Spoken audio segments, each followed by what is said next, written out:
Hər kəsin bağçasına bahar gələndə, bəs niyə mənim bağçama xəzan gəldi gözəlim? Hər kəs bir-birini sevib, seviləndə, bəs biz niyə ayrı düşdük gözəlim? Mən sənə ömrüm, canım deyərdim. Mən sənə həyatım, nəfəsim deyərdim. Bir-birimizi ölənə kimi sevək deyərdim.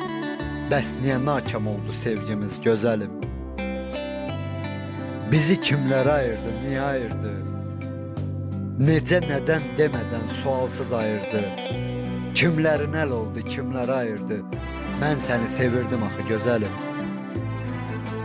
Tapdıq da az danışır, hərdən danışır. Sözləri bir-birinə qoşub danışır. Həm səndən küsüb, həm inciyib danışır. Daha danışmağın nə mənası gözəlim? Daha danışmağın nə mənası gözəlim?